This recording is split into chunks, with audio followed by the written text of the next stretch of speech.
ये लीजिए भाई, गरम चाय आपकी।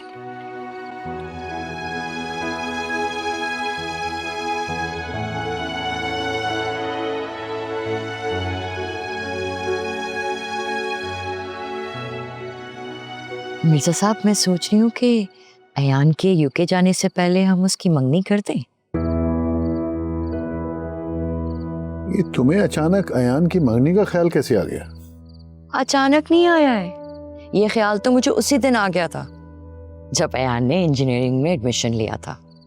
बस उसकी पढ़ाई खत्म होने तक मैं उसे डिस्टर्ब नहीं करना चाहती थी। हाँ, लेकिन अभी भी तो वो पढ़ने ही जा रहा है 2 साल के लिए। इस दौरान अगर हम किसी लड़की को उसके पल्ले बांध दें तो ये बात दुरुस्त नहीं है। यही बात तो दुरुस्त है। अच्छा है ना कि हम अपनी बेटे को किसी रिश्ते में बांध देंगे। क्या भरोसा यूके जाके गोरों में कोई गोरी लड़की पसंद आ गई, उससे शादी करके ले आया तो।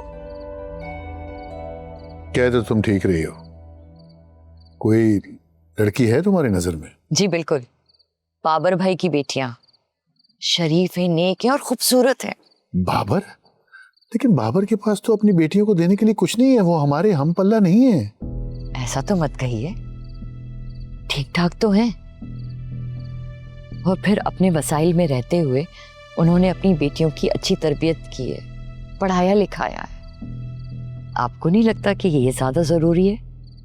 हाँ, लेकिन सादिया देखो, बेटी का ससुराल अगर हम पल्ला हो ना तो बड़ा फख्र महसूस होता है, लोगों से मिलाने में खुशी होती है। मिर्जा साहब, हम पल्ला तो मेरे मैके वाले भी नहीं थे। आपकी मरहूमा अम्मी जान जब मुझे देखने के लिए आई थी, उन्होंने भी मेरे घर की शराफत और मेरी तरबियत देख के मुझे पसंद किया था। अरे वो दौर कुछ और था, अब का दौर कुछ और है। यही तो मैं आपको कहना चाह रही हूँ, इस दौर में भी उनकी बेटियां बहुत शरीफ और सादा हैं। और फिर हमारा कब से उनके घर में आना जाना है, फैमिली एक दूसरे को जानती है। और सिर्फ मैं तारीफ नहीं कर रही, समीना के अखलाक और उसकी तरबियत की तारीफ ना पूरा मोहल्ला करता है। ठीक है, बात करके देख लो, ये भी तो पता चले कि उनका इरादा भी है कि नहीं। आज मैं गई थी ना मिठाई देने के लिए। अच्छा। समीना से बहुत सारी बातें की मैंने, और बातों बातों में मुझे ये अंदाजा हुआ कि वो लोग अपनी बेटियों के अच्छे रिश्ते के इंतजार में हैं। 2 बेटियां हैं, दोनों बेटियों की शादी करनी है ना आखिर उन लोगों ने। ठीक है, तुम देख लो। और मैं चाहती हूँ कि मेरे बेटे की शादी एक ऐसे घर में हो जो लड़ाई झगड़े वाले ना हो, वरना आप तो सुनते हैं ना आजकल क्या क्या बातें चल रही हैं। बहू घर आती है और सास ससुर से लड़ना शुरू कर देती है, लड़के को लेके अलग हो जाती है। नहीं नहीं नहीं, मुझे ऐसी लड़ाई झगड़े वाली बहू नहीं चाहिए। ठीक है, मिलके देख लेते हैं।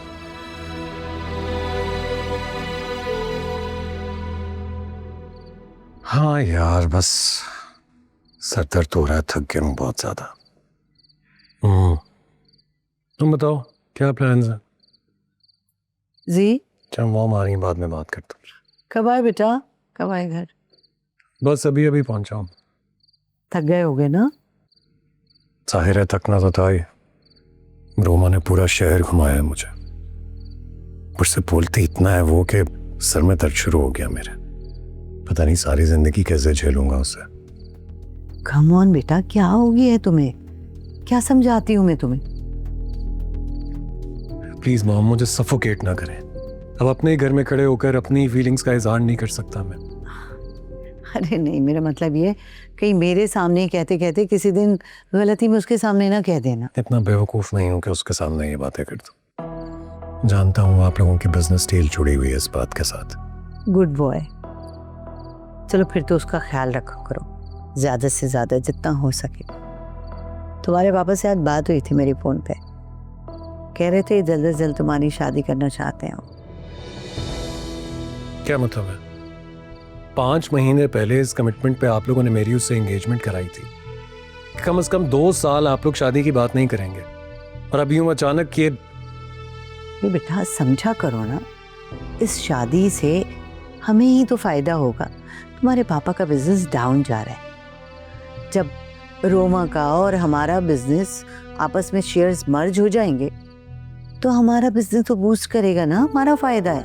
बिजनेस बिजनेस बिजनेस, आप लोगों को हर वक्त बिजनेस की पड़ी रहती है।